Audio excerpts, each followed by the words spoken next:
सब यही कहते थे कि तुम्हें अनुराग बहुत खुश रखेगा, अच्छा कमाता है और सुलझा हुआ लड़का है। उसकी बातों से तो यही लगता था कि तुम पर जान निछावर करता है। फिर ये भी तो देखो, अनुराग की माँ बाप इस तरह तुम्हारे वारी जाते हैं, जब भी घर चक्कर लगा जाती हो तुम्हें अपने पास से उठने भी नहीं देते। तुम एक बहुत खुशकिस्मत लड़की हो जो तुम्हें अनुराग जैसा लड़का मिला है। मैं ये सब बातें सुनकर खुश हो जाया करती थी। मैंने अनुराग की सिर्फ तस्वीर ही देखी थी, दिल और जान से उस पर फिदा हो गई थी। वह दुबई में रहता है, सुनने में यही आया था कि वह दुबई में बहुत ही अच्छा जॉब करता है। मेरे पापा उस रिश्ते से राजी थे, मैंने भी हाँ भर दी थी और यूँ मेरी शादी अनुराग से हो गई थी। हम एक हफ्ता हिंदुस्तान में ही रहे थे। अनुराग मेरा बहुत अच्छा ख्याल रखता था, मेरी खूब आवभगत किया करता था। मुझे जिस तरह मुमकिन था वह मेरे साथ टाइम बिता रहा था। फिर अनुराग वापस दुबई चला गया। उसके माँ बाप और छोटी बहन प्रियंका ने मेरी खूब दिल लगाया करते थे और कोशिश थी कि 2 हफ्ते बाद ही मेरा भी वीज़ा आ गया था। यूँ हम तीनों दुबई चले गए थे। अनुराग हमें एयरपोर्ट लेने आया था। वह बहुत खुश दिखाई दे रहा था। अनुराग ने मुझे बताया कि उसने किस तरह गिन गिन कर दिन बिताए थे। उसने मुझसे वादा किया था कि मेरी ज़िंदगी को खुशियों से भर देगा, मुझे दुबई की सैर कराएगा। हम दोनों पति पत्नी एक दूसरे के संग में बहुत खुश थे। घर का काम करने की कोशिश करती तो मेरी सास और ननद मेरा हाथ थाम कर मोहब्बत से कहती, दीपा अभी आपके ये दिन खेलने कूदने के दिन हैं, आप खुद पर जिम्मेदारियां मत डालो। मैं उनकी बातें सुनकर अंदर अंदर मुस्कुराने लग जाती थी। सब ने ठीक ही तो कहा था कि मैं बहुत खुशनसीब हूँ जो मुझे ऐसे लोग मिले हैं। मैंने बस 4 दिन में ही इस बात का अंदाज़ा लगाया तो मेरे ससुराल में दुनिया की हर ऐसो आराम मौजूद थे। दुबई जैसे महंगे देश में भी ये लोग जिंदगी के हर सुख बिता रहे थे। रात हुई तो मेरे पति ने मुझे कहा कि अच्छी तरह से तैयार हो जाओ, हम दोनों डिनर पर जाएंगे। मैं खुशी खुशी तैयार हो गई। अनुराग ने मेरी तारीफ में ज़मीन आसमान एक कर दिया था। हम दोनों एक दूसरे के साथ बहुत प्यारी जोड़ी लग रही थी। मुझे ये ज़िंदगी बहुत हसीन लग रही थी, मगर मुझे कहाँ मालूम था ये सब तो फर्जी है, ये तो सब दिखावा था, ये तो सुख का थोड़ा सा मजा है। उसके बाद आजमाइश के पहाड़ मुझ पर टूट पड़ेंगे। मैं और अनुराग घर वापस आ गए थे। फिर हम दोनों ने अपनी शादी की वीडियो देखी तो सारी रात हम दोनों एक दूसरे से बातें करते रहे, एक दूसरे की कंपनी में एंजॉय कर रहे थे। सुबह के टाइम मेरी आंख लग गई थी। वह दोपहर के 2 बजे करीब नींद से जागी तो फ्रेश होकर कमरे से बाहर आ गई थी। मेरा पति और सास आंगन में ही बैठे हुए थे। दोनों के चेहरे की असर थोड़े से सख्त थे। मैं बोली, अनुराग आप कब उठे? मेरी तरफ घूर कर देखा था और उठकर मेरे पास आ गया। अनुराग के चेहरे से ऐसा लग रहा था जैसे वो मुझसे बहुत नाराज हो, और देखते ही देखते उसकी आवाज़ बहुत सख्त हो गई थी। अनुराग ने कहा, मुझे तुम्हारे साथ नहीं रहना, मैं तुझे डिवोर्स देता हूँ। मैं अपना कसूर भी नहीं पूछ पाई थी। अनुराग कहने लगा, अभी और इसी टाइम मेरे घर से निकल जाओ। मैं शिकायत की निगाहों से अपनी सास की तरफ देखा था। वह अपने बेटे से कुछ तो कहें, ऐसा कदम ना उठाए, मगर उसने भी मुझसे नज़रें चुरा ली और मुझे इस तरह इग्नोर किया जैसे मैं कुछ थी ही नहीं। मैं तो बिल्कुल डर सी गई थी, मेरा पूरा बदन बेजान सा हो गया था। तब अनुराग ने मेरा हाथ पकड़कर मुझे अपने घर से धक्के देकर निकाल दिया था। मैं फटी फटी आंखों से अपने मुंह पर बंद होते दरवाजे को देखती रह गई थी। मेरा सपनों का संसार और महल एक झटके से टूटकर बिखर गया था। मैं परदेश में बेघर हो गई थी।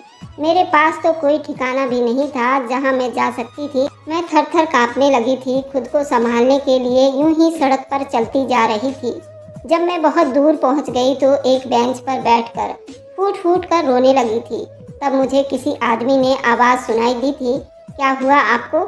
ये आदमी मेरे साथ इंग्लिश में बातें कर रहा था। मैंने सर उठाकर देखा तो मेरे सामने एक अरबी आदमी था जिसके चेहरे पर परेशानी ही परेशानी थी। वह तो भगवान की कृपा हुई कि मैं तो पढ़ी लिखी थी और इंग्लिश में बात करने में माहिर थी। मैंने उसे अपनी समस्या बता दिया था तो कहने लगा, दुबई में किसी को जानती हो या रहने के लिए तुम्हारे पास कोई ठिकाना है? मैंने नहीं में सिर हिलाया और बोली, मैं यहाँ किसी को नहीं जानती, मैं तो खुद यहाँ 5 दिन पहले ही आई थी। पति के साथ अच्छा टाइम बीत रहा था, मगर ना जाने उसे आज क्या हो गया। कि उसने मुझे डिवोर्स भी दे दिया। वह अरबी आदमी कहने लगा, अच्छा अगर तुम मेरे घर चलना चाहती हो तो मैं तुम्हें अपने साथ ले चलता हूँ, मगर घर में मेरी एक बीमार माँ है, तुम्हें उसकी सेवा करना होगी। मैं तुम्हें सैलरी भी दूंगा तो मैं अपने पैसों की टिकट खरीद कर वापस अपने वतन भी जा सकोगी। अरबी की बात सुनकर मेरे दिल को थोड़ी तसल्ली हो गई थी। यूँ लग रहा था जैसे प्यासे को एक घूंट पानी मिल गया हो। मैंने उस अरबी को कहा, मुझे ये ऑफ़र बिल्कुल कबूल है। वह मुझे अपनी गाड़ी में बिठाकर साथ ले गया। उसका घर बहुत ही बड़ा था। घर में पड़े एक एक चीज़ से ये पता चल रहा था कि वह बहुत ही अमीर आदमी है। मैंने उससे कहा कि आपकी माँ कहाँ है? उसके चेहरे पर बहुत ही उदासी और दर्द था। उसने मुझे सोफे पर बैठने को कहा था और बोला, दरअसल मेरी मम्मी एक हफ्ते से अस्पताल में भर्ती हैं। कल उन्हें छुट्टी मिल जाएगी तो वह घर वापस आ जाएंगी। मैंने मम्मी की हालत के बारे में अस्पताल में ही नर्स लेने का इरादा किया था, मगर नर्स रखना इतना आसान नहीं है। तुम्हें इस टाइम पैसे और ठिकाने की ज़रूरत है, इसलिए मैं तुम्हें ले लिया हूँ। मैंने वैसे भी सुन रखा है कि हिंदुस्तानी लड़कियाँ घर के कामों में बहुत माहिर होती हैं। मैंने सर हिला दिया और बोली, तुम्हारी माँ कहाँ है? वह बोला, मेरी माँ को कल अस्पताल से डिस्चार्ज कर दिया जाएगा। उस अरबी की बात सुनकर तो मैं बहुत ज़्यादा घबरा गई थी। ऐसा लग रहा था जैसे मैं बहुत ही बड़ी मुसीबत में फंस चुकी हूँ। मैं बोली, मैं इस घर में आपके साथ नहीं रह सकती। वह अरबी कहने लगा, तुम इस बात की फिक्र मत करो, मैं यहाँ नहीं रहूँगा। मैं अपनी माँ के आने से पहले पहले सब कुछ निपटा लेना चाहता हूँ। आज मैं सारा दिन बिजी रहूँगा, घर का चक्कर नहीं लगा पाऊँगा। किचन में दुनिया भर का सामान पड़ा हुआ था, कुछ चाहिए तो तुम पकाकर खा लेना। मैंने अपना सिर हिला दिया तो वह भी घर से निकल गया था। मुझे अभी तक इस बात की परेशानी थी, क्या मैंने इस तरह अजनबी आदमी के घर रुक कर ठीक किया या गलत? मैं भी क्या करती, मेरी मजबूरी थी, इसके अलावा मेरे पास और कोई चारा भी नहीं था। मैं दिल ही दिल में भगवान से प्रार्थना कर रही थी कि हे भगवान, मुझे किसी बड़ी मुसीबत में न डालो और मुझ पर अपनी कृपा बनाए रखना। ये तो भगवान की मुझ पर कृपा हुई थी कि वह अरबी दोबारा घर नहीं आया था। अगले सुबह ही लौट कर आया था। साथ उसके व्हील चेयर पर उसकी माँ भी थी।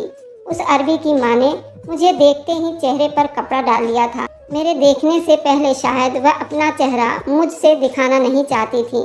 उन्होंने मुझसे पर्दा क्यों किया था, या फिर हमेशा ही पर्दा किया करती थी? इस बात ने मुझे कुछ परेशान कर दिया था। खैर, मैंने खुद को तसल्ली दी कि वे बीमार औरत हैं, शायद इस वजह से उन्होंने ऐसा किया होगा। मुझे इस बात की खुशी थी कि अरबी की बात सच साबित हो गई थी। उसकी माँ सच में बीमार थी। उस अरबी ने मेरे साथ किसी तरह का कोई धोखा नहीं किया था। अरबी अपनी मम्मी को कमरे में छोड़ आया और मेरे पास आकर कहने लगा, मुझे अपनी माँ से बहुत मोहब्बत है। मैं छोटा सा था जब मेरे पापा का इंतकाल हो गया था। तब से मम्मी ने मेरे बाप का भी किरदार निभाया और माँ भी। मैं इस मुश्किल टाइम में उन्हें अकेला नहीं छोड़ सकता। मैं उनका साथ दूंगा।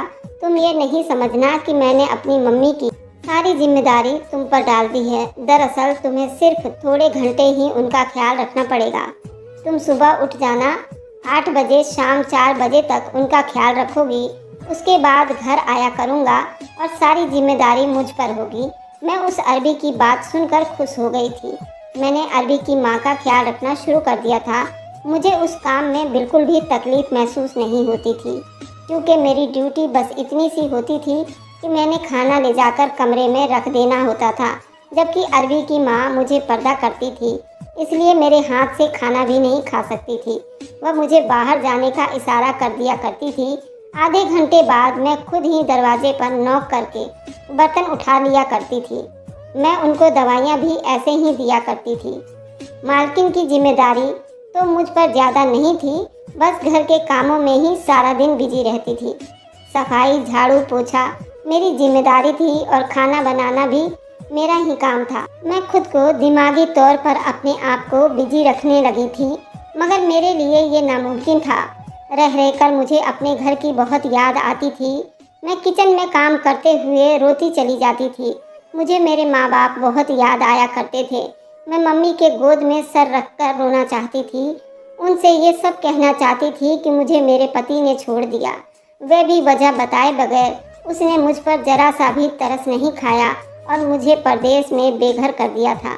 मेरे पास रहने को कोई ठिकाना नहीं था। उस टाइम उस आदमी ने मुझे सहारा दिया था। अगर ये भी मुझे ना मिलता तो मेरा क्या होता, न जाने मैं कैसे लोगों के हाथ लग जाती। मुझे मालूम नहीं था कब मेरी ज़िंदगी में वह दिन आना था जब मैं अपने माँ बाप से मिल पाती। तब तक तो मुझे इंतज़ार के कठिन दिन तो बिताने ही थे। मैं अपनी माँ को फ़ोन करके ये सारी समस्याओं को बता देना चाहती थी। अगर मम्मी को पता चल जाता कि मैं इस टाइम किस तरह दुबई में फंसी हुई हूँ तो उनकी रातों को नींद उड़ जाती। मैंने उनसे कोई बातचीत नहीं किया था।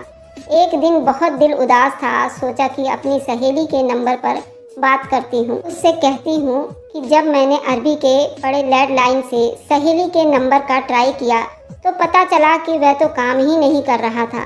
मैं बहुत उदास हो गई थी। तब मेरे दिमाग में चौकीदार का ख्याल आया था। मैंने सोचा कि उसके मोबाइल से घर पर बात कर लेती हूँ। मैं चौकीदार के पास गई और बड़ी मुश्किल से उसे अपनी बात समझाने के काबिल हुई थी। मुझे तुम्हारे मोबाइल चाहिए, मैं अपने घर बात करना चाहती हूँ। मेरी बात सुनकर चौकीदार ने साफ साफ मना कर दिया था और बोला, मेरे मोबाइल पर पैसे नहीं हैं। मुझे मायूसी हुई थी, मगर मैं आज हिम्मत नहीं हारना चाहती थी। आज मैं किसी अपने मेहरबान से बात करके दिल पर जमे गुब्बार हल्का करना चाहती थी। मैंने चौकीदार से कहा कि तुम मुझे किसी पीसीओ का पता बता दो, मैं खुद ही बाहर चली जाऊंगी। मेरी बात सुनकर वह अरबी हंस दिया और बोला, नामुमकिन है। ये मालिक ने बड़ी सख्ती से मना किया हुआ है कि मैं आपको घर से जाने ना दूं। आप ना तो किसी को फ़ोन कॉल कर सकती हो और ना ही बाहर जा सकती हो। ये बात सुनकर तो मेरे दिल ही बैठ गया था। क्या उस अरबी ने मुझे अपने घर में नज़र बंद कर लिया था? मैं तो ये सब सोच कर ही थर थर काँपने लगी थी। क्या घर वापस जाना मेरे लिए एक सपना था? क्या मैं यहाँ पर परदेश में ही मर जाऊँगी? अब मुझे उस अरबी का बेसब्री से इंतज़ार था। मैं उससे दो टूक बात करना चाहती थी। शाम में जब अरबी आया, मैं बहुत गुस्से में बोली कि मैं तुम्हारी जागीर नहीं हूँ, बस एक नौकरानी हूँ जो अपनी मर्जी से कहीं भी आने जाने का हक रखती हूँ। फ़ोन पर अपने घर वालों से बातचीत कर सकती हूँ। तुमने क्या सोचा, मुझ पर इस तरह पाबंदियाँ लगाओगे? मुझे तो इसके बारे में कुछ पता ही नहीं था। आज तुम्हारे चौकीदार से मालूम हुआ कि तुमने मुझे अपने घर में नज़रबंद किया हुआ है। मेरी बात सुनकर अरबी के चेहरे पर मुस्कुराहट फैल गई थी। वह बोला, ऐसा वैसा कुछ भी नहीं है, तुम मुझे गलत समझ रही हो। मैंने ये सब कुछ तुम्हारे भले के लिए किया। तुम दुबई में बिल्कुल अनजान हो। तुम्हें पता नहीं कि यहाँ कैसे कैसे इंसान और भेड़िए की शक्ल में घूमते रहते हैं। तुम अगर गलत हाथों में चली गई तो उम्र भर तुम्हारा सुराग भी नहीं मिल पाएगा। मैं नहीं चाहता कि एक परदेसी मेरे वतन में ये सब कुछ बर्दाश्त कर सके। इसलिए मैं अपने चौकीदार से कह दिया था कि तुम्हें कहीं भी आने जाने ना दिया जाए। रही बात फ़ोन पर बात करने की, तो तुम अपने माँ बाप से बात करके क्या कहोगी? ये कि मुझे मेरे पति ने डिवोर्स दे दी है, मेरे पास टिकट के भी पैसे नहीं हैं और अब मैं एक अरबी के घर में नौकर का काम कर रही हूँ ताकि वतन वापस के लिए कुछ पैसे जमा कर सकूँ। मैं जब अपनी माँ का दुख समझ सकता हूँ तो किसी और के माँ का क्यों नहीं? क्या यही अच्छा हो कि तुम महीने की तनख्वाह लेकर अपने मुल्क वापस चली जाओ? वहाँ जाकर मेरे अपने हालत घर वालों से कह लेना। मुझे अरबी की बातें अच्छी लगी थी। मैंने मुस्कुराकर उससे माफ़ी मांगी और बोली, माफ़ करना, तुम्हें समझने में मुझसे बहुत बड़ी गलती हो गई। दरअसल मुझे अपने ही पति से इस तरह का दुख मिला था कि मैं अब किसी पर भरोसा करने के काबिल नहीं रही। अरबी कुछ कहे बिना वहाँ से चला गया था। मुझे यहाँ काम करते हुए अब थोड़े ही दिन हुए थे। अभी भी बहुत कठिन टाइम मुझे यहाँ बिताना पड़ रहा था। मेरी दिली ख्वाहिश थी कि उस मेहरबान अरबी की माँ जल्द से जल्द ठीक हो जाए और जो दूसरों का इस तरह एहसास रखता है, भगवान उसे अपनों की आजमाइश से बचाए। मेरी उस घर में रूटीन बिल्कुल भी नहीं बदला था। मैं सारा दिन घर के काम करती और फिर अरबी की माँ के कमरे में चली जाती थी। मैं उनके पास खाना वगैरह रख कर बाहर निकल जाती थी। आज जब मैं खाने के बर्तन उठाने गई तो मुझे ट्रे में एक कागज़ का टुकड़ा पड़ा हुआ नज़र आया था। मैं उसको उठाने लगी तो अरबी की माँ ने जल्दी से मुझे कहा कि तुम कमरे से निकल जाओ। मैंने जल्दी से उनकी बात मानी और उनके कमरे से बाहर आ गई थी। किचन में आकर बर्तन रख दिए और कागज़ उठाया ये देखकर तो जान ही निकल गई कि उस कागज पर हिंदी में लिखा हुआ था कि तुम यहाँ क्या कर रही हो, जिस तरह जल्दी हो सके मेरे घर से निकल जाओ। मैं तो गुमसुम सी हाथ में कागज पकड़कर खड़ी की खड़ी रह गई थी। क्या अरबी की माँ हिंदुस्तानी थी? चलो मैंने मान लिया कि उनको हिंदी भी आती थी, तो फिर वो मुझसे इस तरह नफरत क्यों कर रही थी? मैंने तो यहाँ आकर उनका घर संभाल लिया था, उनका भी कितने हद तक ख्याल रखने की कोशिश कर रही थी। मैं उनसे पूछना चाहती थी क्या वह हिंदी जानती हैं, इसलिए मैं उनके कमरे में दोबारा चली गई। मैंने जैसे ही उनसे बात करने की कोशिश की तो वो मुझे खा जाने वाली नज़रों से घूरने लगी थी। उसने मुझे जाने का इशारा कर दिया था। मैं एक बार फिर से कमरे से बाहर आ गई थी। न जाने क्या बात थी, मेरी तो समझ में कुछ भी नहीं आ रहा था। मैं अजीब दोराहे पर आकर खड़ी हो गई थी। 4 बजे जब मैं अपने कमरे में आ गई थी, उस आदमी ने मुझे अपने लग्जरी घर के पीछे बने सर्वेंट रूम में एक कमरा रहने को दिया था। सुबह से शाम 4 बजे तक तो मेरा टाइम बहुत अच्छा बीत जाता था, मगर उससे आगे एक एक मिनट गिन गिन कर बिताती थी। टाइम तो जैसे थम सा गया था। हिंदुस्तान की याद आने लगी थी। सपनों का ख्याल बहुत बेचैन कर रहा था। न जाने मेरे पीछे क्या कुछ हो गया था। हिंदुस्तान में सब कैसे थे? मेरी मम्मी ने न जाने कितनी बार मेरे ससुराल वालों को फ़ोन किया होगा, मेरे हाल चाल पूछे होंगे। पता नहीं उन्होंने आगे से मम्मी को क्या कह दिया होगा, उन्हें क्या बताया होगा कि उनकी बेटी दीपा कहाँ चली गई है, वह फ़ोन पर बात क्यों नहीं करती। मैं यही सब सोच रही थी जब मेरे कमरे में किसी के आने की आहट हुई। मैंने दरवाज़ा खोल दिया तो सामने अरबी खड़ा था। कहने लगा, मैं माफ़ी चाहता हूँ, मैंने डिस्टर्ब कर दिया। दरअसल मैं तुम्हें किसी से मिलवाना चाहता हूँ। उस अरबी ने शबनम नाम कहकर किसी को बुलाया था। तभी मेरे सामने एक पक्की सी उम्र की अरबी औरत आ गई थी। ये तो बहुत ही खूबसूरत थी। अरबी आदमी कहने लगा कि मैंने मम्मी की देखभाल के लिए उन्हें काम पर रख लिया है। तुम बस मेरे घर को देखोगी और सफाई सुथरा तुम्हारी जिम्मेदारी है। मैंने सर हिला दिया तो अरबी कहने लगा कि अब तुम्हारी ड्यूटी टाइमिंग भी ज़्यादा हो जाएगी। हो सकता है कि तुम्हें रात के टाइम मेरी माँ के साथ ही सोना पड़ेगा। मैंने उस पर भी कोई एतराज़ नहीं किया था। अरबी चला गया था। अगले दिन मैं काम पर गई तो शबनम ने मुझे मालकिन के कमरे में भी जाने नहीं दिया था। मैंने उसे इशारों से समझाया कि मैं तो बस मालकिन की तबीयत के बारे में पूछना चाहती हूँ। शबनम ने नाम में सर हिला दिया और कहने लगी कि उस चीज़ की ज़रूरत नहीं है, वह बिल्कुल ठीक है। रात के टाइम जब सोने का टाइम हो गया तो शबनम खुद ही मुझे मालकिन के कमरे में जाने को कह दिया था। मैं वहाँ भी फर्श पर 2 बिस्तर लगे हुए थे, जबकि मालकिन अपने जहाजी साइड बेड पर लेटी हुई थी। शबनम ने मुझे इशारे से समझाया कि हम दोनों मालकिन के साथ ही सोया करेंगे। रात के टाइम उनकी हालत बिगड़ जाती है और मुझसे उन्हें अकेला संभाला नहीं जाता। मैंने दिल में भगवान की कृपा की थी कि मेरी जान सर्वेंट रूम के कमरे से छूट गई थी, क्योंकि वहाँ मुझे अकेलापन बड़ी सताती थी। रात काटना मेरे लिए बहुत कठिन हो जाती थी। पहली रात तो मैं बिस्तर पर लेटते ही सो गई थी। कई रातों में अपनी नींदों से जागी थी। सुबह सोकर उठी तो शबनम ने कहने लगी, जाकर नहा लो। मैं बहुत हैरान हुई थी। वजह पूछी तो कहने लगी, हम मालकिन के कमरे में सोए थे, न जाने कितने कीटाणु होंगे, इसलिए ज़रूरी है कि हम दोनों नहा लें। मैंने शबनम की बात मानकर नहाने चली गई थी और फिर घर के कामों में बिजी हो चुकी थी। मेरे लिए ये बात काफ़ी हैरान कर देने वाली थी। शबनम तो मालकिन के कमरे से बिल्कुल भी बाहर नहीं आती थी, जबकि मुझे वह एक पल भी अपने कमरे में बर्दाश्त नहीं करती थी। मैं मालकिन से ये बात करना चाहती थी, उनसे उसकी वजह पूछना चाहती थी। आखिर उन्हें हिंदी कैसे आती है और फिर वह मुझसे इस तरह नफरत क्यों करती हैं कि मुझे अपने घर से निकाल देना चाहती हैं। अभी तक एक राज ही था। मुझे लगता था कि मेरा महीना यूं ही ख़त्म हो जाएगा और मैं अरबी मालिक से पैसे लेकर वतन वापस चली जाऊंगी, मगर नकाब पोश मालिक का राज मालूम नहीं कर पाऊंगी। जैसे जैसे दिन बीतते जा रहे थे, मेरा शक भी बढ़ता जा रहा था।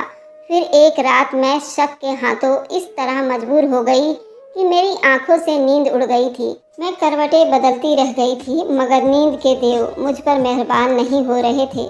मैंने शबनम की तरफ देखा तो वह बड़े मज़े से खर्राटे ले रही थी। तब मैं एकदम से उठकर बैठ गई थी। मैंने सोचा कि चलो कुछ नहीं तो मालकिन का चेहरा ही देख लेती हूँ। मैं दबे पाँव से चलती हुई मालकिन के सिरहाने जाकर खड़ी हुई थी। मैंने उनके चेहरे से कपड़ा हटा दिया था। फिर तो जैसे ज़मीन आसमान आपस में टकरा कर रह गई थी। ये मेरे लिए कोई अजनबी चेहरा नहीं था। मैं उसे बहुत अच्छी तरह से जानती थी। मालकिन भी नींद से जाग चुकी थी।